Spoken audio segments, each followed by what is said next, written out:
Hi, Patrick here with Deere Country Farm and Lawn. Today we're going to talk about the difference between the John Deere E100 family and the John Deere S240. One of the questions we get the most from customers is what's the difference between the lawn tractors I can buy at Home Depot and Lowe's and what you sell here at the dealership? Or one of the biggest conversation starters we hear is I want to get a new lawn tractor, but I don't want what they sell at Home Depot or Lowe's for whatever reason. So what I was hoping to do is kind of tell the difference between the S240, which is the beginning of John Deere dealer exclusive, and the E100 family, which is the lawn tractor style you can get at Home Depot and Lowe's. So to start off, let's talk price. Very big, important decision factor. In the E100 family, there's a bunch of different models.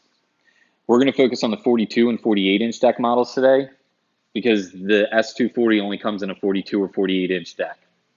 So over here in the E100 family, you're going to have 7, 8 models with a 42 or 48 inch deck, and they're going to range in price from $1,600 up to $2,449. Over here in the S240, you're going to have one tractor. It's the same tractor. You just choose whether you want a 42 or 48 inch deck. The 42 inch deck's $25.99. The 48 inch deck is $28.99. Tractor's the same though. I have a 42 inch deck model sitting here for comparison's sake. So, first things first, the biggest difference is the engine. In the S240, we're going to use a Kawasaki engine. This is an FS series Kawasaki engine. This is not an entry-level Kawasaki engine. They have a lower grade engine that's called the FR series. This is an FS series. Very nice engine. Over in the E100, you're gonna have Briggs and Stratton. If you've watched any of our other videos, you'll know that I don't really subscribe to an engine camp.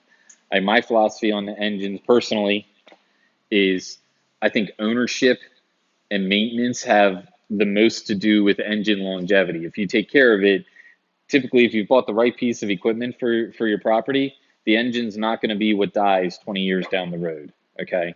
Now, with that said, the Kawasaki engine that's used in the S240 is a higher grade engine. It is better than the Briggs & Stratton engine that we use in the E100 series, okay? It's not apples to apples. That is a better engine. The Briggs & Stratton engines that we use in the E100 series are more entry level.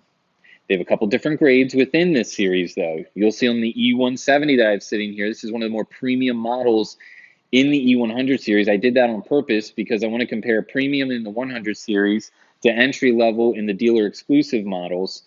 You'll see right on top of this is it says extended life series. The models below this don't necessarily have that sticker on here. The extended life series means that Briggs & Stratton uses higher quality components in this engine. So even within the E100 series, there are different levels of engines. The engines are not as good as the Kawasaki engine used over in the S240 though. And that right there can be a decision point for a lot of different customers.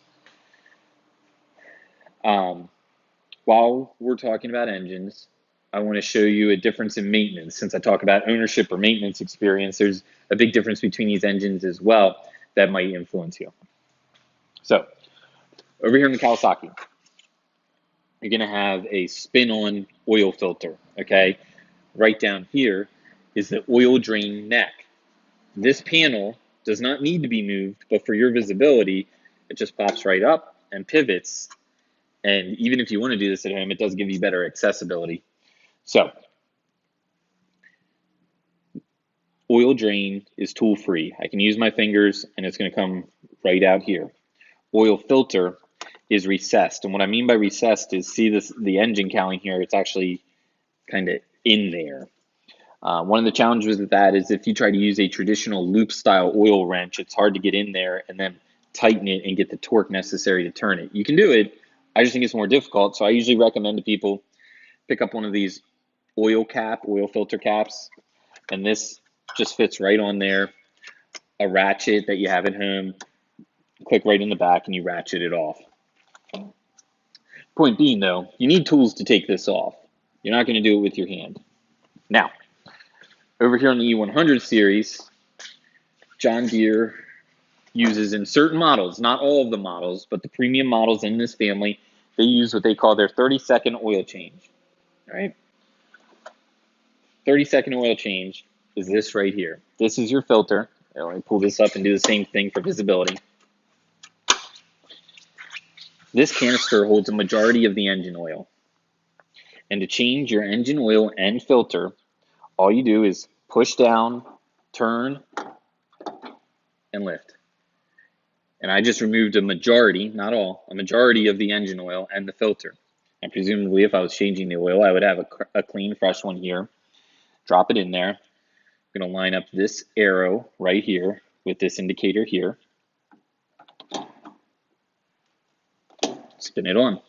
Do you hear that click? Watch.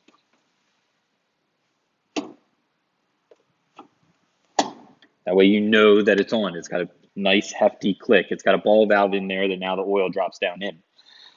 So, pros and cons. Let's compare those so you can figure out, well, what does that matter to me?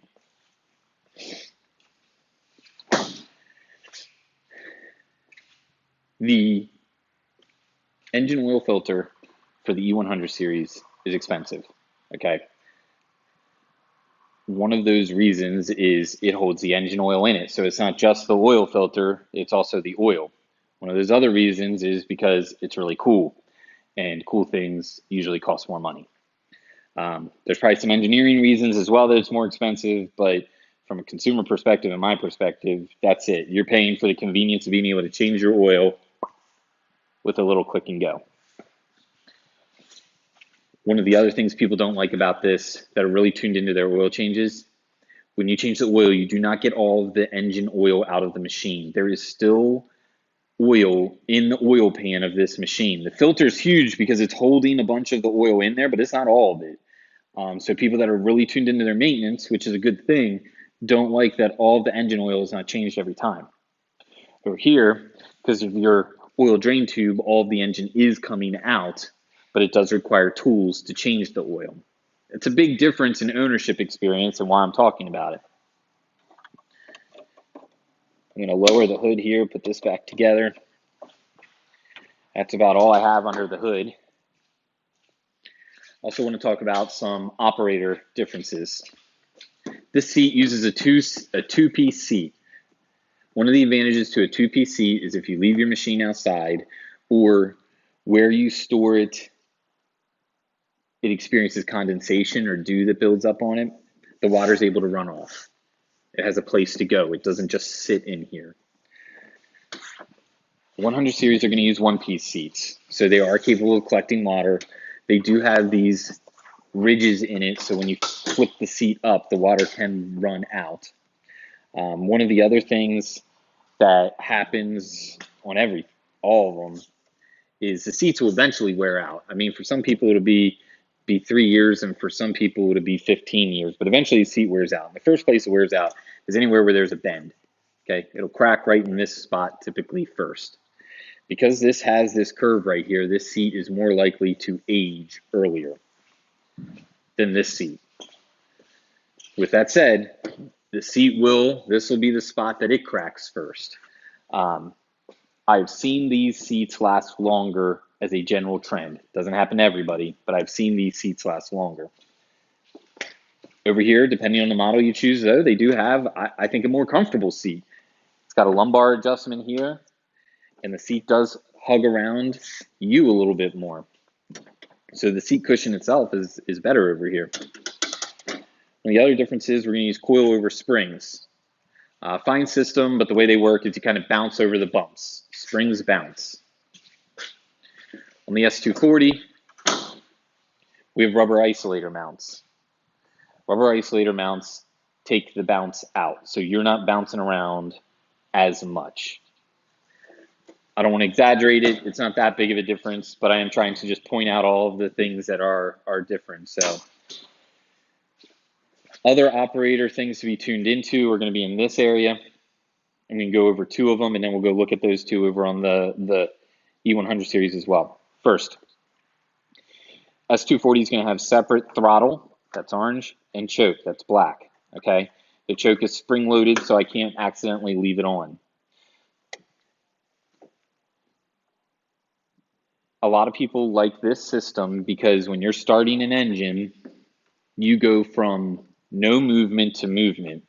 With this system, you can choose a low engine RPM, choke, and the engine will start at a lower running speed. A lot of people believe that puts less stress on the engine. The other thing that's over here is electronic PTO. That's what this yellow button is right here. Off, on. This is how you turn your mower deck on and off. In 42-inch deck models of the E100 series, they do not use an electronic PTO. This is a 48-inch deck model. The 48-inch deck models do use electronic PTO. In the 42-inch deck models, what they use is called a manual PTO. It's got a handle that comes right here. You push up on the handle, it goes over center, and it stays pointing up like that. The way that works is your PTO is always live. It's always spinning down there. When you push this handle, it's a belt tensioner that is tightening the belt that runs to your deck. So your belt is being engaged on something that's already moving. Manual PTOs are known to go through belts more quickly than an electronic PTO. So electronic PTO, advantage to the S240 for a 42-inch deck, but it's a draw on the 48-inch deck. The other thing I mentioned was your throttle and choke.